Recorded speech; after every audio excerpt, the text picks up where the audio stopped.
তো আমাদের তো প্রথম থেকেই নীতিমালা ছিল যে আমাদের গ্যাস ক্ষেত্রগুলোকে আমরা ঠিকমতো এক্সপ্লোর করব, করে আমাদের যে একসময় বলা হতো না যে বাংলাদেশ গ্যাসের উপর ভাসছে, এটা রপ্তানি করা যাবে, অতটা অতিশয়োক্তি ছিল। কিন্তু গ্যাস তো ছিল, আমাদের বঙ্গোপসাগরে ছিল, আমাদের বিভিন্ন ব্লকে ছিল, এবং ওই ব্লকগুলোতে আমরা যদি 5টা খনন করতাম তাহলে একটা পেতাম। তো আমরা যদি সময় মতো খনন কাজগুলো করতাম এবং ইনভেস্ট করতাম, তাহলে 4বার ব্যর্থ হতাম, একটা করে পেতে থাকতাম, এবং একটা পেলে 4বারের খরচের চেয়েও অনেক খরচ অনেক সময় উঠে আসতো।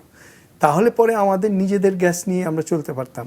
সেইটা আমরা করিনি, এবং আমাদের পেট্রো বাংলাকে আমরা পেট্রোনাসে মালয়েশিয়া যেরকম করেছে সেটাতে পরিণত করতে পারিনি।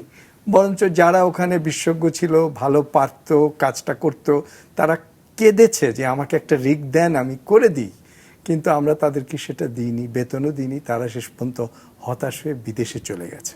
সুতরাং এটা একটা নীতিমালার ব্যর্থতা। দীর্ঘদিন যাবৎ মানে যে সরকারই আসুক না কেন, যে মানে দেশের ভিতরে এবং বঙ্গোপসাগরের অঞ্চলে নিজস্ব পুঁজি খাটিয়ে বা বৈদেশিক পুঁজির সঙ্গে যোগাযোগ করে বিনিয়োগ করে গ্যাস সংগ্রহ করা, সেটা আমরা করিনি।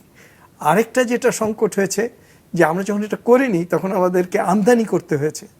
আমদানি করতে গেলে আমরা কিভাবে, আমরা তো গ্যাস তো আর আমদানি করতে পারবো না পাইপলাইনে, একমাত্র ভারত থেকে পাইপলাইনে করতে পারি, সেটা তো দিবে না কেউ। তখন আমরা এলএনজি আমদানির দিকে চলে গেলাম। এলএনজি ন্যাচারালি আনতে হবে, ট্রান্সফর্ম করতে হবে গ্যাসে, তারপরে সাপ্লাই করতে হবে, বা সিলিন্ডারে করে সাপ্লাই করতে হবে। সুতরাং কস্ট বেড়ে গেল। আর আমদানি করার ক্ষেত্রে আবার আমরা কোথা থেকে আমদানি করব? আমরা কি সৌদি আরব থেকে করব না আমেরিকা থেকে করব? সৌদি আরব থেকে করলে, ভারত থেকে যদি এলএনজি করি বা যেখান থেকেই করি না কেন, আশেপাশে যত দূরত্ব কম হবে তত কস্ট কম হবে। কিন্তু আমরা সেটা করতে যাচ্ছিলাম এবং কিছু করছিলামও, এবং তারপরে এলএনজি ট্রান্সফরমেশনের জন্য বন্দরে আমরা সেরকম কয়েকটা কোম্পানিও তৈরি করেছিলাম। কিন্তু ওই কোম্পানিগুলোর মালিকানা, সামিট একটা মালিক, আর পিটার হাস যেটা চালান সেটার মালিক সম্ভবত আমেরিকা। আমি এক্স্যাক্ট শেয়ারিংয়ের কম্পোজিশন জানি না। তো এই দুই মালিকের মধ্যে টানাপোড়েন আছে। এবং সাম্প্রতিককালে যে সংকটটা হয়েছে সেটা হলো এক্সিলারেটর না কি জানি বলে একটা কোম্পানির নাম, সেটার বয়লার নষ্ট হয়ে গেছে।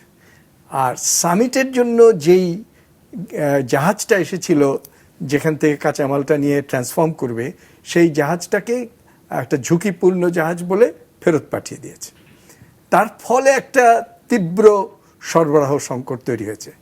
এখন অতীতে আমরা করিনি, এখন যদি ঠিকমতো রিগ টিক দিয়ে দেশীয় ইনভেস্টিগেশন বেশি চালাই, এবং এই বিদেশ চয়েসের ক্ষেত্রে আমেরিকার বদলে আমরা যদি যেগুলো একটু কম দামি সোর্স অফ এলএনজি সেই দিকে গুরুত্ব দিই, তাহলে আমরা বেঁচে যাব। কিন্তু সেটা আমরা পারবো না, এই জন্য যে অন্তর্বর্তীকালীন সরকার একটা চুক্তি করে গেছেন মার্কিন যুক্তরাষ্ট্রের সঙ্গে, যেখানে ওইখান থেকেই আমদানি করতে হবে, দাম বেশি হলেও।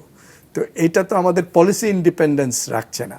একটা অনেকে আশা করেছিল যে নতুন সরকার পার্লামেন্টে ওই চুক্তিটা প্রকাশ করবে, করে আলোচনা করে যেগুলো আমাদের জাতীয় স্বার্থ বিরোধী সেগুলো বাতিল করবে। কিন্তু সেটার কোনো লক্ষণ এখন পর্যন্ত দেখা যাচ্ছে না। তাহলে দাঁড়াচ্ছে এই যে আমাদের সরবরাহ সংকট, মানে আমাদের যা দরকার তার চেয়ে সরবরাহ হচ্ছে না। আমদানি করার ক্ষেত্রে আরেকটা সংকট, কোথা থেকে আমদানি করব, বেশি দামে করব না কম দামে করব।